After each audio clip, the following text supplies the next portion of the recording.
छात्रों में देशभक्ति जगाने के लिए सभी केंद्रीय विश्वविद्यालयों में रोज तिरंगा फहराया जाएगा।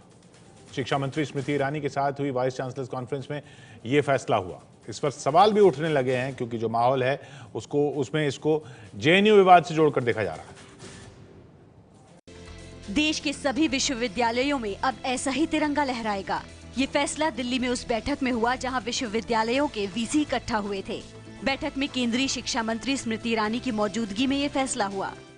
At a central place in every university, the national flag will be flown prominently and proudly.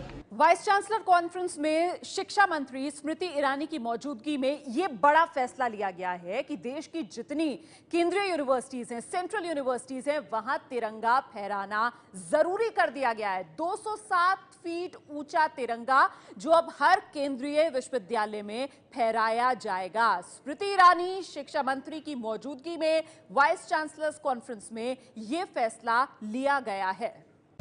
कहा जा रहा है कि छात्रों में देशभक्ति की भावना को जगाने के लिए ये फैसला लिया गया।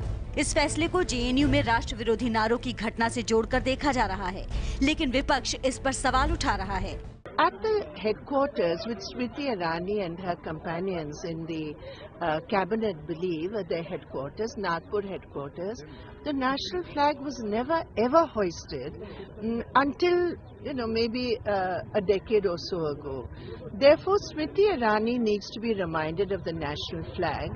I don't think any student in any university in India needs to be reminded of the flag.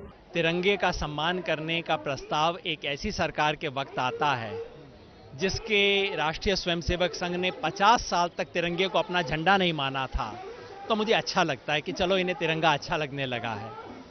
मेरी ये भी इच्छा होगी कि तिरंगे के पीछे का जो भाव है और इस सभ्यता का, विविधता का सम्मान करने का जो भावना है, उसका भी सम्मान करना सीखें। इस फैसले पर सवाल इसलिए भी उठ रहे हैं क्योंकि विपक्ष एनडीए सरकार पर शिक्षण संस्थानों और विश्वविद्यालयों के भगवाकरण का आरोप लगाता रहा है। स्मृति ईरानी जब से शिक्षा मंत्री बनी है तब से विश्वविद्यालयों से जुड़े कई विवाद हो चुके हैं।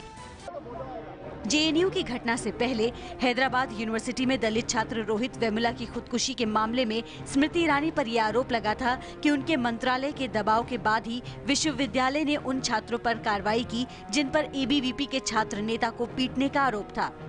इसी तरह अलीगढ़ मुस्लिम यूनिवर्सिटी के अल्पसंख्यक दर्जे को लेकर विरोध जताकर मंत्रालय विवादों में आ चुका है। आईआईटी में शाकाहारी छात्रों के लिए अलग कैंटीन की सिफारिश पर भी शिक्षा मंत्रालय की किरकिरी हो चुकी है। ऐसे में देशभक्ति के नाम पर विश्वविद्यालयों में तिरंगा फहराने का फैसला नए विवाद में घिर सकता है।